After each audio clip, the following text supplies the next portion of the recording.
어느 회사에서 있었던 에피소드입니다. 하루는 회사의 임원분이 신입사원에게 책상 하나를 좀 옮기라고 시켰는데요. 그 사원이 책상만 달랑 옮겨놓고 책상에 딸린 의자는 그냥 덩그러니 놓은 채 다 끝났다고 손 터는 모습을 보았습니다.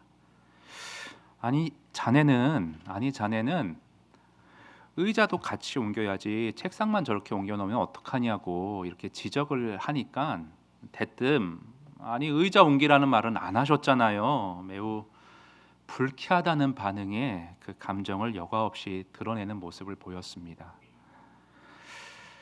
여러분 그 엄마 호텔이라는 말 들어보셨습니까? 엄마 호텔. 집에서 엄마가 아이를 아끼고 사랑하는 모습이 지나쳐서 아이가 어느 정도 컸음에도 불구하고 여전히 호텔처럼 모든 편의와 서비스를 다 제공해주는, 성인이 되어서도 아이가 그 둥지를 벗어나지 못한 채 계속해서 그렇게 자라다 보니 내 편의만을 위하고 모든 걸 항상 나 중심으로 다 제공받으려고만 하는 그런 경향성을 가리켜 엄마 호텔이라고 합니다. 그런데 요셉 클라우스라는 교육심리학자는 이렇게 귀하게 자란 아이들이 나중에 더욱더 고독하고 외롭게 될 가능성이 높다는 말을 했습니다. 왜냐하면 엄마가 언제까지 항상 내 곁에 있는 건 아니기 때문에 언젠가 그 엄마를 떠나보내고 나면 이 사회생활할 때 또 결혼생활에서 나를 엄마만큼 극진히 위해주는 이가 없구나, 이 사실에 절망하면서 더욱더 외로움을 타게 된다는 것입니다. 그래서 어느 책의 제목을 보니까 이런 제목이 있더라고요. 냉정한 엄마가 아이를 당당하게 키운다. 엄마의 지나친 희생과 헌신이 오히려 아이를 망칠 수 있다. 그래서 냉정한 방목으로 아이의 독립심을 키워줄 수 있어야 한다. 저는 오늘 여러분과 함께 이런 시각으로, 이런 관점에서 오늘 본문을 좀 살펴나가고자 합니다. 여러분, 오늘 본문은 그냥 얼핏 보았을 때 요셉이 대체 왜 이런 행동을 할까 의아심이 밀려오는 본문이에요. 2절에 보시면요, 또 내 잔 곧 은잔을 그 청년의 자루 어기에 넣고, 여기서 청년은 그 막내 동생 베냐민을 가리킵니다. 요셉이 지금 뭘 꾸미느냐, 베냐민의 그 여행 가방 안에 내가 쓰던 은잔을 몰래 넣어두라 지금 종에게 시키고 있습니다. 이 은잔은 제사 때 단 위에 신성한 물을 뿌리는 데 쓰였던, 5절 중간에 보시면요, 점을 치는 데 쓰였던, 그러니까 어떤 물컵 이상의 의미를 가진 매우 중요한 물건, 국가의 운명이 달린 종교 의식적 도구였다는 걸 알 수 있습니다. 이 소중한 것을 베냐민이 훔쳐 달아난 것인 양 지금 계략을 꾸미고 있는 겁니다. 아니 왜 대체 형들도 아니고 사랑하는 동생 베냐민을 왜 곤란하게 만들려 하는가? 이 앞뒤 흘러가는 문맥을 보면 요셉은요, 베냐민 곁에 있는 형들을 다시 한 번 더 냉정하게 시험해 보길 원했던 것 같습니다. 여러분도 아시다시피 베냐민은 야곱이 편애하던 그 라헬이 낳은 요셉 말고 또 하나의 아들이었습니다. 형들이 여전히 이 라헬의 아들을 향해 적개심을 품고 있는지, 자신과 같이 그렇게 동일하게 베냐민에게도 어려운 상황에서 악감정을 뻗치지는 않을지 냉정하게 이것을 테스트해 봐야겠다. 그래서 술수를 쓰기로 했던 것입니다. 여러분, 그렇습니다. 그리스도인들이라고 해서요, 언제나 늘 한결같이 친절하고 늘 따뜻하고 양보하는 그런 정석적인 모습만 보여서는 저는 안 된다고 생각합니다. 죄악된 세상을 살아가기에 이 땅에서 우리는 더 나은 최선과 나와 상대방을 위한 보다 나은 공공의 선을 위하여서 세상에서 때론 냉철하고 엄격한 균형 잡힌 모습을 보일 수 있어야 한다고 저는 생각합니다. 그러니까 아이를 애지중지하는 것만이 최선이라 절대 말할 수 없듯이 냉정한 엄마가 아이에게 보다 나은 자립심을 길러줄 수 있듯이 같은 원리가 그리스도인의 생활 가운데 균형으로 잡혀 있어야 한다는 겁니다. 오늘 요셉이 본문에서 보여준 이 모습은요, 이 균형은 사실 하나님 아버지의 지혜이고 하나님 아버지의 균형 잡힌 성품이라 그렇게 볼 수가 있습니다. 여러분 신명기 32장 말씀요, 우리 화면에 좀 보실까요? 한번 같이 읽어보겠습니다. 10절 11절 시작. 여호와께서 사막 같은 땅에서 짐승이 울부짖는 광야에서 그들을 자기 눈동자처럼 보호하고 지켜주셨으니 독수리가 그 보금자리를 흔들어 새끼가 떨어지면 날개를 펴서 새끼를 받아 울리듯 하셨네. 여기 균형을 보실 수 있어야 되는데요. 먼저 잠깐 이 구절 그대로 좀 띄워주세요. 하나님은 자녀된 우리를 당신의 눈동자처럼 보호하고 지켜주시는 사랑이 많으신 분이세요. 그러나 동시에 하나님은 우리의 보다 나은 발전과 성숙과 견고함을 키워주기 위해 때때로 어떻게 하시냐? 냉정하게 우리를 시험의 자리로, 고난의 자리로 일부러 우리를 떨어뜨리신다는 거예요. 그게 지금 어떻게 비유되냐 하면 어미 독수리가요, 일부러 안락하게 둥지에서 잘 지내고 있는 새끼들의 보금자리를 일부러 흔듭니다. 절벽 아래로 떨어뜨려요. 어린 독수리들이 어떻게 할까요? 막 울부불며 막 날개짓을 하겠죠. 거의 땅바닥에 닿을 쯤 해서 어미새가 날개를 확 펴서 새끼들을 받아 다시 위로 올립니다. 어느 정도 안정이 되면 또 한 번 흔들고 다시 한 번 흔들고, 그러기를 몇 번 반복하면서 새끼들이 어느 순간 스스로의 힘으로 하늘을 날아오를 수 있도록 만드는 겁니다. 우리를 사랑하시고 우리를 진정 위하시는 하나님이 이렇게 우리를 양육하신다는 거예요. 요셉도 마찬가지였죠. 이런 관점에서 하나님이 요셉을 지난 세월 어떻게 다루셨습니까? 냉엄한 시련과 고난 속으로 요셉을 떨어뜨리셨습니다. 온전한 믿음의 사람으로 연단 받을 수 있게 하셨던 것이지요. 그래서 요셉은 괴로웠지만 힘겨웠지만 하나님이 함께 하심을 느끼며 그 모든 것이 하나님의 참된 사랑임을 알아가고 있었습니다. 그렇게 경험했을 때, 그런 관점에서 이 형들을 봤을 때 회개한 듯 보이지만 정말 확실히 형들이 변했을까? 옛 모습을 어느 정도 탈피하고 있을까? 하나님의 사람으로 과연 성숙함을 어느 정도 이루었을까?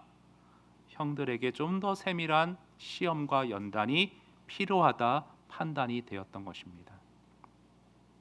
그래서 그렇게 호되게 난감한 상황으로 계략으로 몰아붙인 결과가 어떠했냐 하면 44장 33절에 형 유다의 대답이 나와요. 형 유다의 대답이 나오는데, 자 뭐라 하냐면 이제 33절, 이제 주의 종으로 그 아이 베냐민을 대신하여 머물러 있어 내 주의 종이 되게 하시고 아이는 그의 형제들과 함께 고향으로 올려 보내소서. 제가 베냐민 대신 감옥 가겠습니다. 아이는 풀어 주십시오. 정과는 완전히 달라졌어요. 전에는 막 요셉을 악감정으로 그냥 희생시키고 팔아넘기기에 여념이 없었는데, 지금은 그 동생을 위해 내가 대신 희생하고 종까지 될 수 있다, 내가 노예로 남겠다, 그 마음을 보이고 있습니다.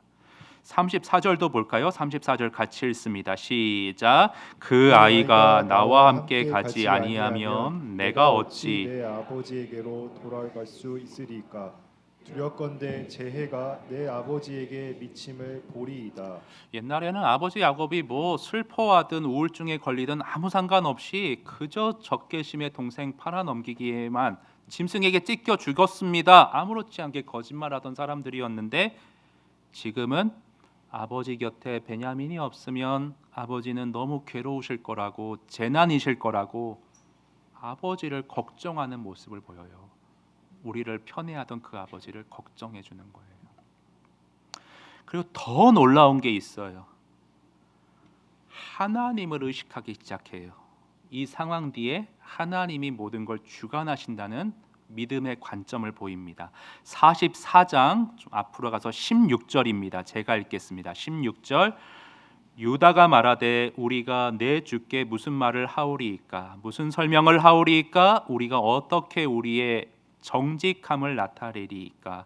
예, 우리는 전혀 떳떳할 것이 없고요. 그래서 억울할 게 없습니다. 왜? 하나님이 종들의 죄악을 찾아내셨으니. 무슨 말이냐? 하나님이 그 옛날 우리가 동생에게 몹쓸질한 것 다 알고 계십니다. 다 지켜보고 계셨습니다. 그래서 지금 우리가 당하는 이 상황은 주님께서 벌하시는 정당한 보응입니다. 아무런 억울함 없습니다. 달게 벌을 받겠습니다. 너무나도 어처구니 없는 상황에서 처음에는 너무 억울함을 표시했지만 잠잠히 하나님을 바라보며 그 상황을 믿음으로 받아들이고 내가 죄인들임을, 정직함을 나타낼 수 없음을 그렇게 주님 앞에 고백하고 있습니다. 그러니까 전에는 하나님과 상관없이 살아갔어요. 근데 지금은 하나님의 관점에서 하나님을 의식하며 사는 믿음의 사람이 된 거예요. 우리는 이런 일련의 상황들을 같이 쭉 보면서 우리의 자녀들을 내가 어떻게 신앙으로 교육해야 할지 몇 가지 통찰을 얻을 수가 있습니다. 여러분, 물론 오늘 본문은요 자녀 교육에 대해 말씀해 주는 본문은 아니에요. 그러나 저는 오늘 본문에 간접적으로 묻어나 있는 신앙 교육의 원리가 저와 여러분에게 유용할 것이라는 그런 목회적 판단하에 이 본문 밑에 가려져 있는 원리를 수면 위로 끄집어내 부각시켜 보기를 원합니다. 그리고 이 자리에 혹시 나는 자녀가 없는데 그런 분이 계신다 하더라도 여러분, 내 주변 사람들, 지인들을 어떻게 믿음의 삶으로 초청할 수 있을지 그런 관점에서 함께 말씀을 보았으면 좋겠습니다. 자, 우리가 자녀의 신앙 교육을 어떻게 해야 하는가? 첫째로는요, 하나님이 허락하신 시험 속에서 하나님을 찾고 가까이 할 수 있도록 그들을 교육해야 합니다. 하나님이 허락하신 시험과 고난이 있는데 무엇보다 자녀들이 그곳에서 하나님을 찾고 하나님을 가까이 할 수 있도록 거기에 초점을 맞춰서 지도를 해야 합니다. 여러분, 야곱은요 잘 아시다시피 나이가 지긋하게 들어서도 이 정서적으로, 정신적으로, 신앙적으로 그리 성숙한 모습을 보이지 못했어요. 여러분, 이 말은요 그가 제대로 된 신앙 교육을 자식에게, 요셉의 형들에게 제대로 하지 못한 아버지였다는 뜻이에요. 그래서 어찌 보면 지금 요셉이 그런 아버지를 대신하여 형들을 엄격하게 훈육하는 것이라 그렇게 볼 수가 있습니다. 제가 계속 강조드리지만 우리의 자녀 양육에는 여러분 지혜와 균형이 필요합니다. 무조건 잘해주고 애지중지하는 게 절대 최선이 아닙니다. 저는 좀 이렇게 곱상하게 보여도 군대에서 참 고생을 많이 했습니다. 여러분, 제가 뭐 낙산 해수욕장 갔다 이랬잖아요. 그 여자분들은 좀 모르실 수 있는데 상병 2호봉까지 밑에 후임이 아무도 없었어요. 무슨 말인지 잘 모르시죠? 자대 배치 받았는데 1년이 넘도록 밑에 쫄병이 없고 제가 쫄병이었어요. 1년 동안. 잘 감이 안 오시는구나. 군대 얘기는 하면 안 돼. 근데 군대 얘기 좀 써놔서 조금만 더 하겠습니다. 고생을 많이 했는데 제가 배운 거 한 가지가 있는데요. 훈련 받을 때 담당하신 교관님이 정말 무섭기로 소문난 중사셨어요. 제가 이름도 안 잊어먹어요. 이용호 중사님. 허구한 날 맨날 기합 주는 거예요. 앉았다 일어났다 시키고, 남들은 식당에 눌러랄라 걸어서 가는데 오리걸음으로 가라 그러고, 야, 이거 우리가 잘못 걸렸구나. 왜 하필 저런 사람 만났나. 다들 궁시렁거렸습니다. 그런데 그 중사님이 훈련 막바지에 가서는 그렇게 우리에게 따뜻하고 푸근하게 잘해 주실 수가 없어요. 그리고 나중에 보니까 우리 소대가요 중대에서 대대에서 성적이 가장 좋았습니다. 그래서 끝에 수료할 때 저도 그렇고 훈련생들이 모두가 하나같이 야 그렇게 멋진 분이 없다고 다들 입을 모아 칭찬을 했습니다. 자녀를 위한 최선이 무엇일까? 뭐 우리가 요셉처럼 할 수는 없어요. 일부러 형들을 요셉이 궁지로 몰아넣었듯이 우리가 뭐 자녀들을 일부러 고난의 자리에 밀어놓고 그럴 수는 없어요. 그렇게 적용할 수는 없어요. 그러나 여러분 우리의 자녀들도요 인생을 살아가면서 어느 순간 고난과 시험을 만날 때가 있겠죠. 그럴 때 부모된 우리가 옆에서 막 안절부절 어떻게 해서든지 그 상황 좀 어떻게 좀 벗어나게 해주려고 그렇게 조급하게 대처하지 말고요. 스스로 아이가 날 수 있도록 그 상황에서 이제 부모의 하나님이 아닌 나의 하나님을 찾아갈 수 있도록 한 발 뒤에서 조금은 차갑게 느껴질 수 있지만 그러나 본심은 누구보다 뜨겁게 그 아이를 지원해 줄 수 있는 지혜와 균형이 필요합니다. 수능이 다가오고 있는데요. 정말 이런 일이 있어서는 안 되겠지만 제가 예전에 사역할 때 그 영어 외국어 영역에서 거의 만점 받는 정말 착하디 착한 고3짜리 여자아이가 있었어요. 근데 수능 당일날 이 듣기 평가는 잘했는데 그 뒤에 문제에서 그만 답을 한 칸씩 밀려 쓰고 말았어요. 근데 이게 오답이면 잘 못하는 애면 어떻게 보면 되는데 다 정답이니까 다 한 칸씩 피해간 거예요. 그래서 50점, 60점이 팍 떨어지는 그런 일이 있었습니다. 제가 그때 보이신 어머님의 그 오열과 눈물을 아직까지 기억해요. 충분히 공감 가요. 누구라도 부모님은 다 그럴 거예요.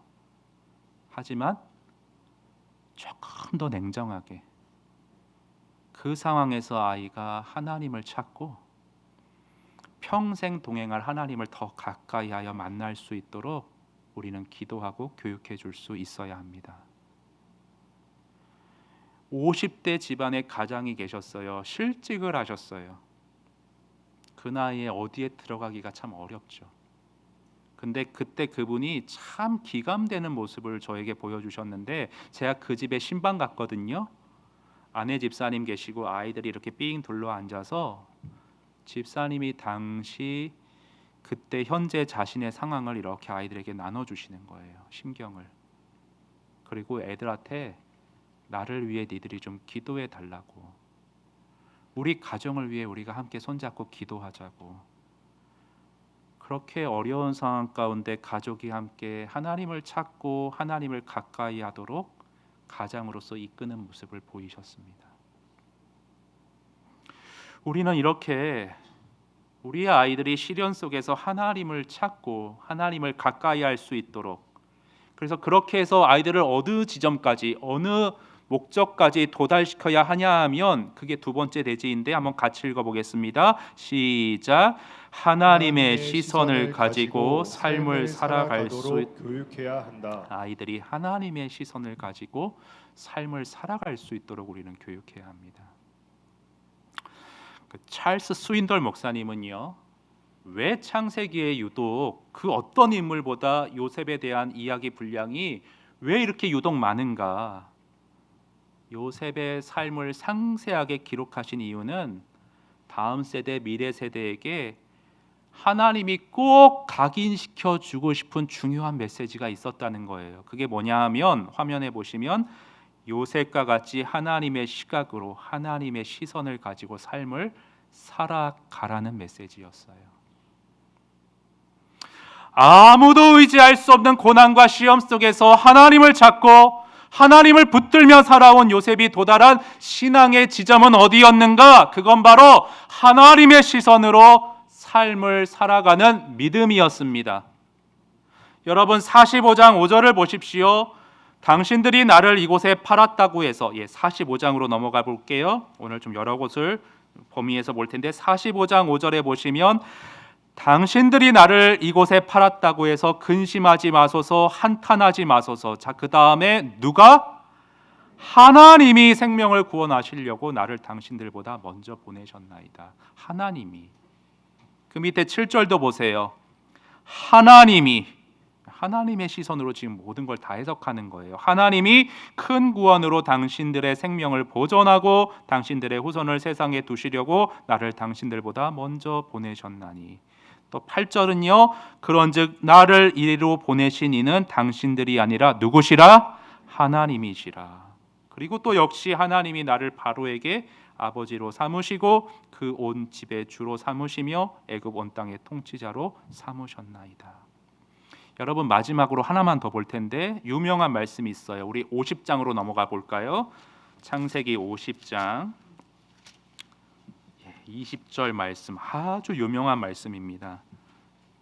창세기 50장 20절 다 같이 읽습니다. 시작. 당신들은 나를 해하려 하였으나 하나님은 그것을 선으로 바꾸사 오늘과 같이 많은 백성의 생명을 구원하게 하시려 하셨나니. 하나님이 악을 선으로 바꾸셨다. 모든 걸 관할하시는 하나님의 시선으로 자신의 삶을 해석하고 풀어가고 살아내는 모습을 보였습니다. 다시 말해 요셉은요, 어떻게 형들을 용서했는가? 하나님의 시선으로 살아가니까 억울할 게 없는 거예요.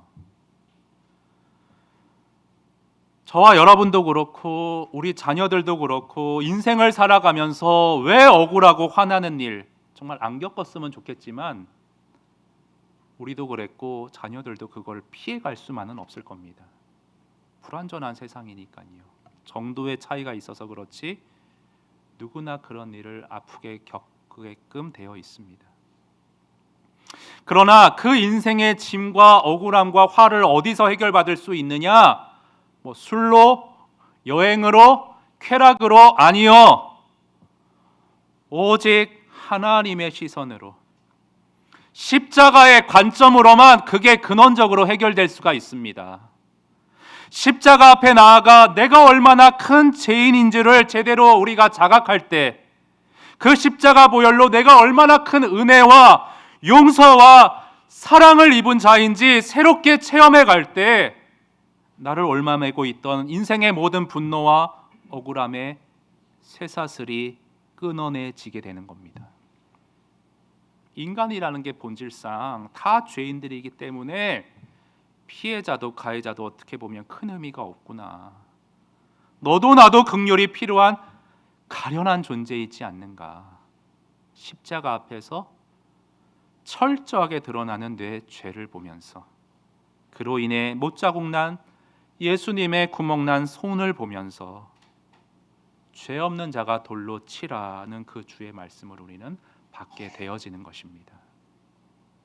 사랑하는 여러분, 현재 환경적인 문제나 관계적인 갈등 속에서 짊어지기 버거운 고통을 겪고 계신 분이 혹시 이 자리에 계시다면, 그렇다면 오늘 하나님의 시선에서 십자가의 관점에서 그 모든 인생의 무게가 덜어지는 은혜가 여러분에게 있으시길 바랍니다.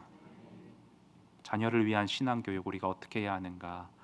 하나님이 허락하신 시험 속에서 자녀들이 하나님 찾고 가까이 함으로 그들의 시선이 하나님을 향할 수 있도록 해야 하고요. 세 번째는 뭐냐? 이 모든 것은 일평생이라는 무게가 실린 진정성으로 교육할 수 있어야 합니다. 내 일평생이라는 무게가 실린 진정성으로 이 진리들을 실어 날라야 합니다. 여러분, 오늘 본문은요, 창세기의 맨 마지막 부분이에요. 근데 참 뭐라 그럴까, 창조와 새로움의 시작으로 시작했던 창세기가 어떻게 끝을 맺는가? 50장 맨 마지막 26절 보세요. 26절, 50장 26절 보시면 요셉이 110세의 죽음에 그들이 그의 몸에 향재료를 넣고 애굽에 입관하였더라. 요셉의 장례로 창세기의 대단원이 막을 내리고 있습니다. 그리고 신기하게 그 또 바로 앞에는 야곱의 장례 얘기가 나와요. 그러니까 지금 창세기 기자는 요셉과 야곱의 장례를 나란히 배열해 놓음으로써 이렇게 끝을 맺고 있는데, 여기에는 어떤 의도된 메시지가 있다고 저는 봅니다. 그건 뭐냐? 내가 일평생 살아온 삶의 무게를 실어야 신앙이 다음 세대에게 전수될 수 있다는 거예요. 여러분, 야곱이 죽기 전에 유언을 하거든요. 요셉도 유언을 하고요. 여러분, 그 유언이라는 게 뭐예요? 죽음을 앞두고 내가 평생 살아온 세월의 무게와 진심을 실는 것 아니에요. 그 어떤 말기암으로 죽음을 앞둔 분이 계신데 자녀들을 위해 몰래 다른 사람 부탁해서 5분짜리 영상을 찍었대요. 그리고 숨을 거두고 나서 장례식장에서 그걸 틀어달라 부탁을 했는데 아버지가 마지막에 남긴 말 듣고 다 울죠. 근데 이 아버지가 뭐 좋은 말만 하는 게 아니라 내가 니들 형제간 사이가 안 좋은 걸 알고 있다. 그러면서 그 책은담에 나오는 한 말을 인용하면서 이런 말을 했어요. 다른 이 대하기를 봄바람처럼 관대하게 하고 자기 대하기는 가을 서리처럼 엄격하게 해야 한다. 형제의 험을 먼저 보기 전에 다른 이를 나를 먼저 엄격하게 내 허물부터 보고 좀 관용할 수 있어야 한다. 그렇게 좀 사이좋게 지내라. 서로 포용하면서. 여러분, 야곱의 유언도 한번 볼게요. 우리 49장 한번 가보겠습니다. 49장 3절 이하, 3절에서 5절, 49장 3절 이하 5절. 교독으로 볼 텐데 제가 먼저 3절 읽을게요. 루벤아, 너는 내 장자요, 내 능력이요, 내 기력의 시작이라. 위풍이 월등하고 권능이 탁월하다마는 물의 끓음 같았은즉 너는 탁월하지 못하리니 내가 아버지의 침상에 올라 더럽혔음이로다. 그가 내 침상에 올랐었도다. 또 시므온과 레위는 형제요, 그들의 칼은 폭력의 도구로다. 네, 거기까지요. 5절까지만 읽을게요. 네. 야곱은 뭐 누누이 말씀드리지만 참 변변치 못한 아버지였죠. 그런데 마지막에는 그래도 자녀를 진정 위하는 마음으로 이런 말을 남깁니다. 루벤아, 너는 장자인데 너무 감정이 물끓듯 충동적이어서 내가 좀 걱정이 된다. 시므온아, 레위야, 너희는 너무 폭력적이다. 내가 떠나고 나거든 그런 실수 반복 안 했으면 좋겠다. 서로가 서로를 좀 붙잡아 줘라. 부족했지만 유언 속에서 이 자녀들은 아버지가 우리를 위하는 진심을 아마 느꼈을 것입니다. 또 요셉의 유언도 보실까요? 자꾸 왔다 갔다 해서 죄송한데 이제 마지막이에요, 여러분. 50장 다시 가볼게요. 24절 보세요, 여러분. 요셉의 유언. 같이 한번 읽습니다. 시작. 요셉이 그의 형제들에게 이르되 나는 죽을 것이나 하나님이 당신들을 돌보시고 당신들을 이 땅에서 인도하여 내사 아브라함과 이삭과 야곱에게 맹세하신 땅에 이르게 하시리라 하고 거기 중간에 보시면 하나님이 당신들을 돌보시고 인도하여 내실 것이다. 하나님이 하실 것이다. 평생을 하나님의 시선으로 살아온 요셉이었으니까, 하나님께 기대어 살아온 요셉이었으니까 이 마지막 유언을 정말 신뢰가 가고 형들은 여기에 마음 깊숙이 이 유언을 새겼을 것입니다. 여러분, 우리가 자녀들에게 그냥 말로만 얘들아 역경 속에서 하나님 가까이 해야 돼, 하나님의 시선으로 살아야 돼, 이 말로만 아무리 말해봐야 전달이 안 됩니다. 내가 먼저 오늘 하나님의 시선으로 살아갈 수 있어야 돼요. 내가 시련이 닥치더라도 그때 하나님을 먼저 찾고 하나님을 가까이 하는 본을 보일 수 있어야 돼요. 그렇지 않고 자녀들만 하나님을 가까이 하며 살아가기를 바라는 것은 뭐냐면 갈라디아서 말씀 있죠. 사람이 무엇이로 심든지 그대로 거두리라 하신 하나님의 법칙을 업신여기는 것입니다. 심는 대로 나게 되어 있어요. 지난주에 우리 순자님 가운데 30년 넘게 직장 근무하시면서 이제 은퇴하신 분이 계세요. 짐을 다 빼서 차에 싣고 오시는데 제가 하필 그때 전화를 걸었어요. 근데 그분 말씀이 뭐냐면, 목사님, 30년 넘는 세월이 순식간에 지나온 것 같습니다. 그래요, 여러분. 우리 살면 어른들이 그래요. 생각보다 빠르게 흘러간다고 합니다. 그래서 우리는 내가 오늘 하루를 어떻게 살고 그 하루가 쌓인 일생을 통해 내가 삶 전체에서 어떤 메시지를 자녀들에게 전달해야 할지 내일로 미루지 마시고요. 오늘 이거를 준비하며 사셔야 합니다. 내일로 미루면 어느 순간 쓱 지나가 있어요. 톨스토이가 이런 말을 했습니다. 이 세상에 죽음만큼 확실한 것은 없다. 그런데 사람들은 겨우살이, 겨울나기는 준비하면서도 죽음은 준비하지 않는다.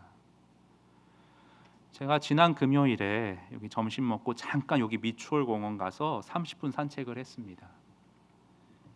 낙엽을 밟으면서 묵상했어요. 이렇게 모든 것이 떨어지고 저물듯이 나도 모든 걸 결산할 날이 곧 다가오겠구나.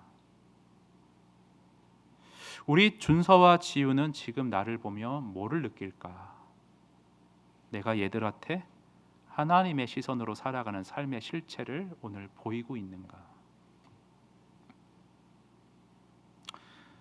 제가 마지막으로 삶을 통해 아들에게 신앙을 전한 한 분의 예를 들고 오늘 설교 마치도록 하겠습니다. 여러분, 그 수원 중앙침례교회 김장한 목사님 혹시 아세요? 빌리 그레함이 우리나라에 와서 전도 집회했을 때 옆에서 그 통역을 너무 유창하게 해서 유명해지신 분이에요. 근데 그분 아드님 중에 원천 침례교회 담임으로 계시는 김요셉 목사님이라는 분이 계십니다. 근데 김요셉 목사님은 아버지가 너무 유명한 분이고 훌륭하시니까 주변에서 너도 목사님 돼야지 이런 권유가 어린 시절 너무 부담스럽고 스트레스였대요. 그리고 아버님이 김장한 목사님이 너무 어떤 면에서 엄하시니까 그 관계가 어려웠다고 합니다. 그래서 아버지와 늘 이렇게 서먹서먹하고 그러다 보니 나는 절대 목사 안 되겠다 이런 마음도 들었었는데 어느 날 미국에서 김요셉 목사님이 유학 중일 때 그 김장한 목사님이 미국 신학교에 집회를 오셨다가 잠깐 아들을 만나러 그래서 하룻밤을 참 서먹하게 지냈다는 그런 말을 책에 써놓고 있습니다. 그래서 그렇게 부자가 한 방에서 같이 잠을 청하게 되었는데요. 잠이 들고 밤중에 뒤척이다가 잠이 깨서 화장실을 가려고 하는데 화장실 문틈 사이로 이렇게 빛이 살짝 새어 나오는 거예요. 아버지가 지금 화장실 안에 계시구나. 밖에서 기다렸죠. 그런데 아무리 기다려도 아버지가 나오지 않는 거예요. 어르신이 무슨 일이 있나 해서 빼꼼 쳐다봤는데 제가 그 부분 잠깐 읽어드릴게요. 화면에 변기 뚜껑에 두툼한 타월 2개가 덮여 있었다. 그 위에 성경책이 올려져 있었다. 아버지는 변기 앞에 무릎을 꿇고 계셨다. 그때 나는 아버지가 나를 위해 기도하는 소리를 듣고 말았다. 주님, 우리 요셉이 지켜주시고. 아버지는 시차에 적응이 되지 않아서 잠을 뒤척이셨을 것이다. 나의 잠을 방해하지 않으려고 화장실로 숨어 드셨을 것이다. 그리고 얼마 동안 저렇게 기도하신 것일까? 나를 위해 기도하고 또 기도하시는 아버지의 뒷모습. 그 순간 나도 모르게 이렇게 기도하지 않을 수 없었다. 하나님, 저는 아버지처럼 훌륭한 목사는 될 수 없지만 저렇게 사는 사람이 되겠습니다. 그 순간 나는 아버지의 삶 속으로 초청된 것이다. 삶으로 가르치는 것만이 남는다라는 책에 나오는 그 내용의 일부분입니다. 김요셉 목사님을 항복시킨 요인이 무엇이었냐? 김장한 목사님이 이날만 아들을 위해 이날 화장실에서만 기도하지는 않았을 거예요. 일평생 요셉 목사님을 위해 계속해서 기도해 왔을 것입니다. 그 일평생이라는 무게가 실린 진정성이 김요셉 목사님에게 느껴져 그를 항복시켰고 그것이 김요셉 목사님을 아버지의 삶 속으로 초청되게 만들었습니다. 사랑하는 여러분, 우리가 어떻게 자녀들로 하여금 피할 수 없는 인생의 시련 속에서도 하나님을 더 가까이 하고 하나님의 시선으로 살아가는 이들로 우리가 그들을 어떻게 키워낼 수 있겠습니까? 여러분의 일평생 하나님의 시선으로 살아가는 그 삶의 진정성만이 우리의 자녀들을 믿음의 삶으로 초청할 수 있을 줄 믿습니다. 여러분, 결산할 날이요, 우리 앞에 지금 다가오고 있어요. 하루하루 다가오고 있어요. 제가 여러분에게 여쭙겠습니다. 여러분은 오늘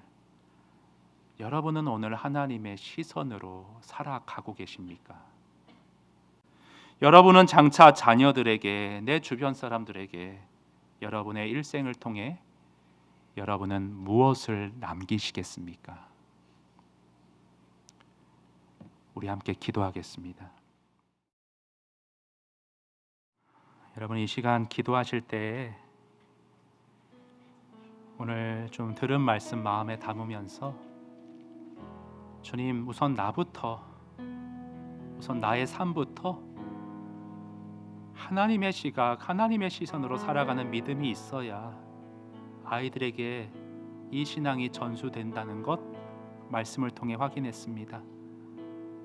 하나님, 제 삶에 이러한 문제가 있고 이러한 아픔이 있고 이러한 갈등이 있는데 내가 그것을 얼마나 하나님의 시선으로 믿음으로 살아내며 승화시키며 여기까지 왔는지, 하나님, 부족한 부분이 있었다면 성령님 오늘 부족한 부분을 메워주시고 덮어주시고 위로와 힘으로 나를 끌어올려 주시어서 요셉과 같이 창세기를 통해 주님이 전달해 주셨던 그 메시지, 하나님의 시선으로 삶을 살아가라는 그 메시지가 나의 삶 속에서 구현될 수 있도록 주님 은혜 베풀어 주시옵소서. 우리 이 메시지, 이 내용 가지고 주님 앞에 나아가 나의 간절한 소원으로 함께 기도드리도록 하겠습니다. 함께 기도드립니다. 하나님 아버지, 우리 성도님들의 삶 가운데 하나님 어떻게 그의 삶을 도울 수 있겠습니까? 우리 여러 빈처럼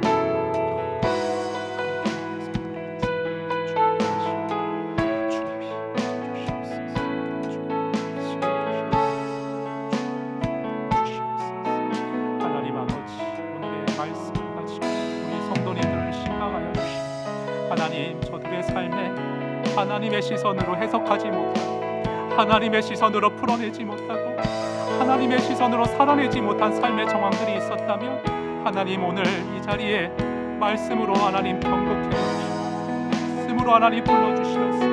하나님 아버지, 그 말씀의 원리가 저들의 삶 가운데 주님 도와주시고 인도하여 주시기를 원합니다. 주님 도와주시옵소서. 하나님 아버지, 도와주시옵소서.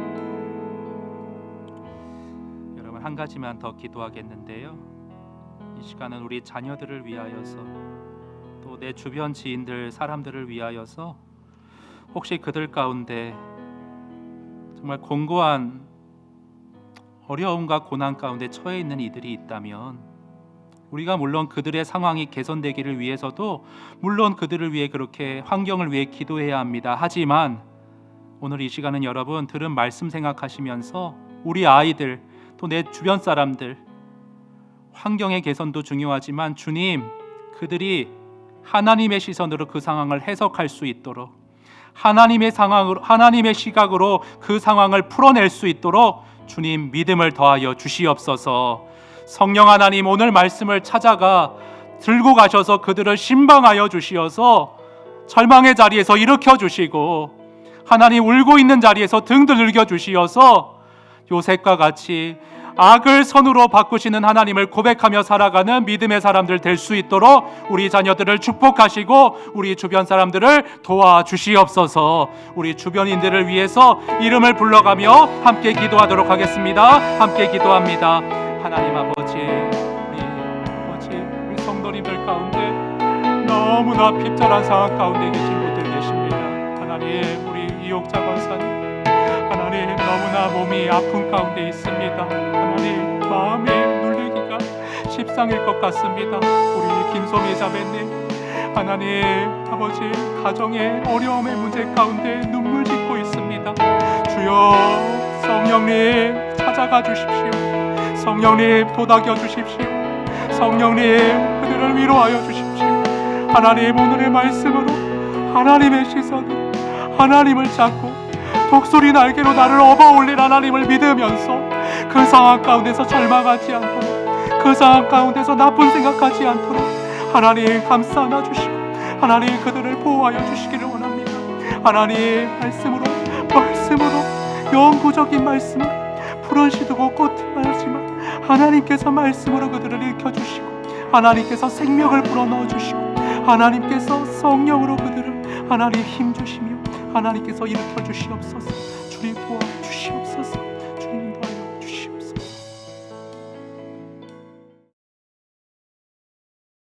우리 이 시간 찬양하겠습니다. 내게로부터 눈을 불어 주를 보기 시작할 때 내게로부터 눈을 들어 주를 보기 시작할 때 주의 일을 보겠네. 내 작은 마음 돌이키사 하늘을 크게 하네. 주님을 볼 때 내게로부터 눈을 들어 주를 보기 시작할 때 주의 일을 보겠네. 내 작은 마음 돌이키사 하늘에 크게 하네. 주님을 볼 때 모든 시선을 주님께 드리고 살아계신 하나님을 느낄 때 내 삶은 주의 역사가 되고 하나님이 일하기 시작하네. 성령이 나를 변화시켜 모든 두려움 사라질 때 주의 일을 보겠네. 황폐한 이 땅에서 황폐한 땅 한가운데서 주님만을 알게 되리. 주님을 볼 때 모든 시선을 주님께 드리고 살아계신 하나님을 느낄 때 내 삶은 주의 역사가 되고 하나님이 일하기 시작하고 모든 시선을 주님께 드리고 살아계신 하나님을 느낄 때 내 삶은 주의 역사가 되고 하나님이 일하기 시작